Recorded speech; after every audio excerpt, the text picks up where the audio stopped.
आज समझेंगे summons under CPC. आइए स्टेप बाय स्टेप देखते हैं। सबसे पहले है डेफिनेशन ऑफ समन्स। समन्स एक कोर्ट का फॉर्मल डॉक्यूमेंट होता है जो डिफेंडेंट को इन्फॉर्म करता है कि एक लॉ सूट कोर्ट में फाइल्ड है और डिफेंडेंट को स्पेसिफाइड डेट पर कोर्ट में अपीयर होना है। इसका मेन पर्पस है डिफेंडेंट को नोटिफाई करना ताकि वो अपना डिफेंस रख सके। ये प्रिंसिपल होता है नेचुरल जस्टिस का। ऑडियो अल्टरम पार्टम।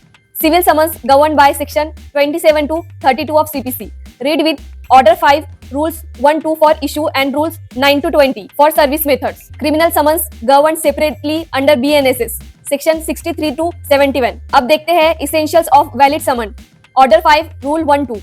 ये राइटिंग में होना चाहिए और उसकी डुप्लीकेट कॉपी उस पर कोर्ट की सील और जजेस या ऑथराइज्ड ऑफिसर की सिग्नेचर होने चाहिए। समन्स पर specifically time, date, place of appearance और साथ ही कॉपी ऑफ प्लेंट अटैच होना चाहिए। Next is timeline, issue and response. Case court में रजिस्टर होने के बाद within 30 days summon dispatch होना चाहिए। ये दिया है सेक्शन 28 ऑर्डर 5 रूल 1 में। उसके बाद डिफेंडेंट को 30 डेज तक या extendable up to 90 days in special circumstances return statement file करना चाहिए, लेकिन commercial suits can have maximum 120 days. अब देखते हैं types of summons. First is civil summons. ये डिफेंडेंट के लिए होता है under CPC. Second is witness summons. ये कोर्ट अटेंडेंस या प्रोडक्शन ऑफ डॉक्यूमेंट के लिए होता है under order 16 section 31 of CPC. Third one is special और सब्स्टिट्यूटेड समन। जब डिफेंडेंट खो गया हो या अवॉइड कर रहा हो, कोर्ट न्यूज़पेपर या फिक्स्ड लोकेशन में सर्व कर सकता है। Modes of service of summons ये दिया गया है ऑर्डर 5 रूल्स 9 to 20 में। फर्स्ट इज पर्सनल और डायरेक्ट। ये कोर्ट ऑफिसर से डिफेंडेंट को या अडल्ट फैमिली मेंबर को सिग्नेचर के साथ दिया जाता है एक्नॉलेजमेंट के लिए।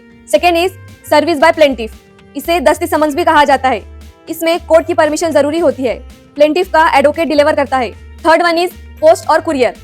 रजिस्टर मेल से रिसिप्ट के साथ भेजा गया समन्स वैलिड सर्विस ऑफ समन माना जाता है। Fourth one is substituted service.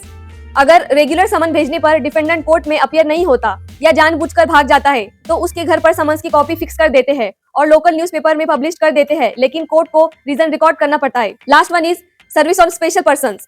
Corporate bodies, government servants, foreign residents, इनके लिए स्पेसिफिक प्रोविजन दिया गया है अंडर सीपीसी के section 28 and order 5 rule 21 to 25। अगला है नॉन कंप्लायंस एंड कॉन्सिक्वेंसेस। मतलब अगर समनिंग के बाद डिफेंडेंट ना आए तो क्या होगा। सिविल सूट में एक्स पार्टी डिग्री हो सकता है। कोर्ट डिफेंडेंट के एब्सेंस में प्रोसीड कर सकता है। Court warrant for arrest, fine और अटैचमेंट ऑफ प्रॉपर्टी भी इशू कर सकता है under section 32 of CPC. Summon CPC के फ्रेमवर्क के अंदर एक एसेंशियल टूल है। ये इंश्योर करता है कि डिफेंडेंट को प्रॉपर नोटिस मिलती है और फेयर हियरिंग का हक मिलता है। ऐसे ही लीगल कंटेंट के लिए फॉलो कीजिए। सी यू टुमारो।